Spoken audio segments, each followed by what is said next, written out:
اللہ امتحان بھی لیتے ہیں کام کرنے والوں کا. کام میں چلتے چلتے چلتے جب بہت چل دیے اور بہت قربانیاں ہو گئیں تو اللہ تعالیٰ ان قربانی دینے والوں کا ایک امتحان لیتے ہیں کہ یہ قربانی میں مخلص ہے یا نہیں.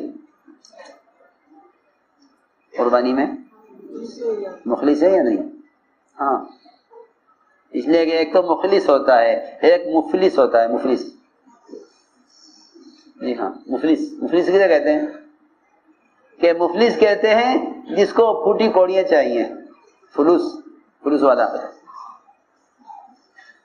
ایک خلوص والا ہوتا ہے جس کو آخرت چاہیے. ایک ہوتا ہے کون؟ خلوص والا، اخلاص والا، جس کو آخرت چاہیے. ایک ہوتے ہیں فلوس والے جنہیں پیسے چاہیے، وہ مفلس ہوتا ہے وہ. ہاں، مفلس کہتے ہیں فقیر کو، کیونکہ فقیر محتاج ہے پیسے کا. فقیر محتاج ہوتا ہے پیسہ کا. جی ہاں. تو فتح مکہ کے موقع پر یہ امتحان ہوا. سنو، عجیب بات ہے، خوب مال آیا، خوب مال.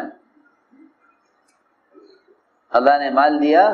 آپ نے ایک مشرک کو 100 اونٹ دے دیا، انصار کو کچھ نہیں دیا. انصار کو آپ نے ایک چونی بھی انصار کو نہیں دی، ایک چونی، کچھ نہیں.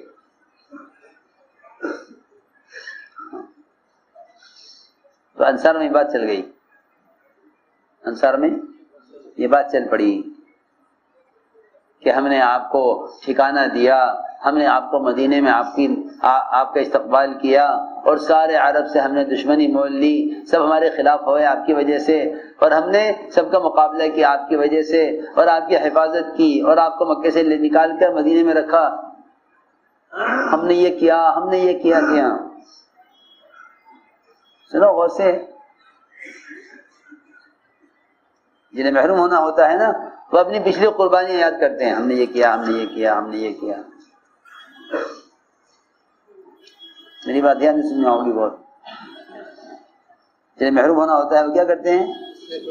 اس کو قربانی یاد کرتے ہیں. جی ہاں.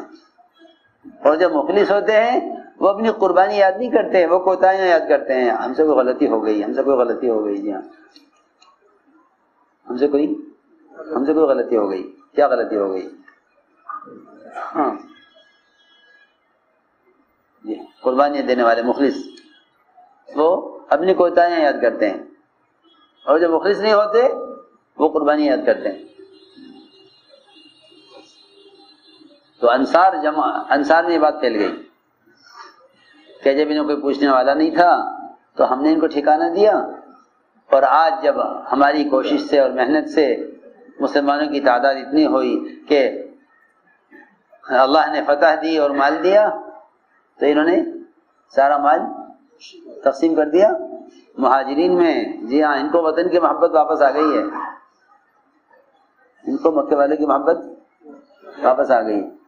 اپنے وطن والے، اپنے رشتے دار، سنو، یہ ان کی محبت غالب آ گئی ہے.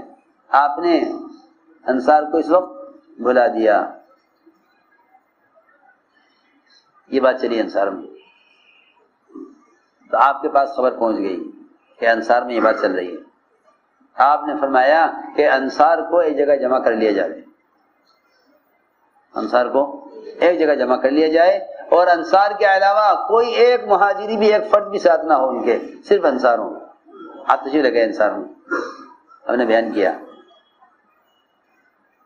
کہ مجھے یہ خبر پہنچی ہے تمہاری طرف سے کہ تم نے یہ کہا ہے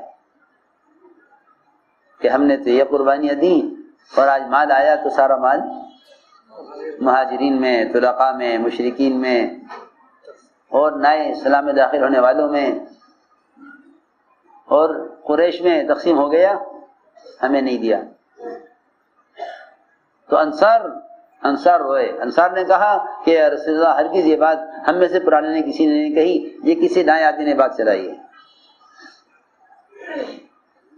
یہ نئے آدمی نے. اس لیے بات یاد رکھو کہ کوئی کتنا بھی پرانا ہو، اگر مال عہدے کی بات کر رہا ہے تو نیا ہے.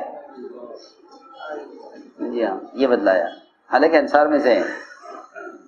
اور یہ کہا کہ یہ بات کسی نئے آدمی نے کہی ہے، پرانوں میں سے کسی نے یہ بات نہیں کہی، کیونکہ پرانے کبھی مال کا مطالبہ نہیں کریں گے.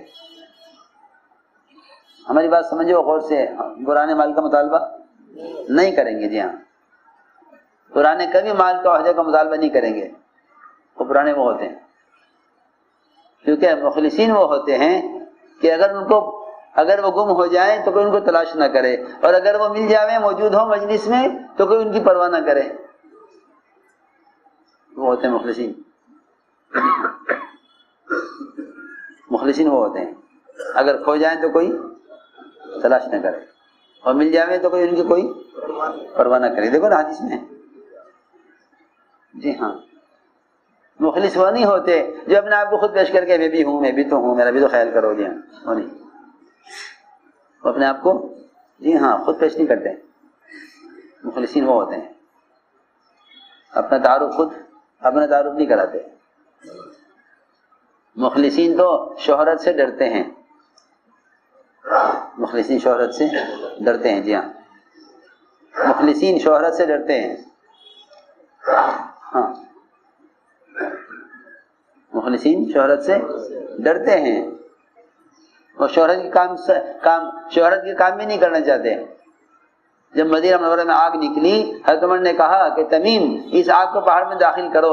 فرمانے لگے ہے تو یہ چنگاری، اس کو پہاڑ میں داخل کرنا کیا مشکل ہے. حالانکہ بڑی زبردست آگ تھی جو پہاڑ کے اندر سے نکلی، اور پورا مدینہ جل کے خاک ہو جاتا. پورے مدینہ کو اس نے گھیرا آگ نے. اتنی زبردست آگ تھی جو میلوں میں پھیل گئی تھی. جی ہاں، اور کیا فرما رہے؟ چنگاری ہے چھوٹی سی، اس کا پہاڑ میں داخل کرنا کون سی بڑی بات ہے. مگر میں نہیں کرنا چاہتا کہ لوگ کہیں کہ یہ تمیم کی کرامت ہے. میں کرامتوں سے بچتا ہوں، میں نہیں کرتا. کسی اور سے کرا لوں. لوگ کیا کہیں گے مجھے کہ یہ بڑے بزرگ ہیں، بڑے کرامت ان کی ہے. یہ ہیں تمیم داری جنہوں نے آپ کو پہاڑ میں داخل کر دیا. اس لیے میں نہیں چاہتا کہ میرا نام مشہور ہو. آپ یہ کام کسی اور سے کرا لو، کوئی بھی کر دے گا، یہ کیا مشکل ہے. ایک چنگاری ہے، اسے پہاڑ میں داخل کرنے کا مشکل ہے، کسی اور سے کرا لیجیے. یہ کہا انہوں نے. حضرت فرمایا کہ نہیں، میں تمہیں قسم دیتا ہوں تمہیں یہ کام کرنا ہے. تو یہ تھے صحابہ کہ وہ شہرت سے اور کرامتوں سے ہاں بچتے تھے کہ نہیں ہمارے کرنے کا کام نہیں ہے، کسی اور سے کرا دو. ہاں، تو میں عرض کر رہا تھا کہ انصار نے سب نے یہ کہا کہ یہ مطالبہ مال کا کسی نئے نے کیا ہوگا، پرانوں میں سے کسی نے نہیں کیا. پرانوں میں سے کسی نے یہ مطالبہ نہیں کیا. کسی نئے آدمی کا مطالبہ ہے. اس لیے ہم نے عرض کیا کہ حکم آئے گا جذبے کے خلاف، کہ اطاعت اس کا نام ہے کہ تم حکم پورا کرو جذبے کے خلاف. جی ہاں، ایسے ہی میرے دوستو عزیزو، حکم آئے گا معمول کے خلاف. حکم آئے گا معمول کے خلاف. ایک معمول چل رہا ہوتا تھا، ایک معمول چل رہا ہے. جی ہاں، تو یہ نہیں کہا جائے گا بھائی جو معمول ہے اسی پہ چلو.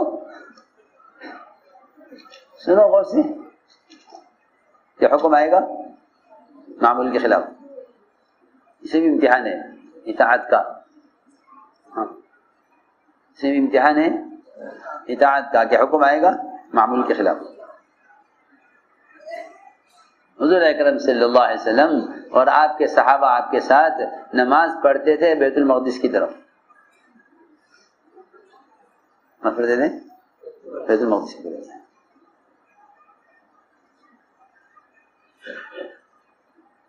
حکم آیا نماز کے دوران. حکم ظہر کی نماز ہو رہی تھی، حالانکہ نماز ایسا عمل ہے جس کے درمیان وقفہ نہیں ہے. اس کے درمیان کوئی وقفہ نہیں ہے. آپ سارے فرائض میں دیکھو گا وقفہ ملے گا. جی ہاں، لیکن نماز ایسی عبادت ہے کہ تکبیر تحریمہ سے لے کر سلام پھیرنے تک درمیان میں کوئی وقفہ نہیں ہے. اب تسبیح ہے، اب قرات ہے، اب رکوع ہے، اب سجدہ ہے، اب تکبیر ہے. آپ دیکھو پوری نماز درمیان میں کوئی کہیں 1 منٹ کا وقفہ، 1 منٹ کی فراغت نہیں ہے درمیان میں کہیں. تو اس درمیان میں حکم آیا نماز کے کہ آپ رخ پھیر لیجئے بیت المقدس سے بیت اللہ کی طرف. معمول حکم آیا ایک معمول کے خلاف، کہ حکم آیا کہ آپ رخ پھیر لیجئے بیت اللہ کی طرف.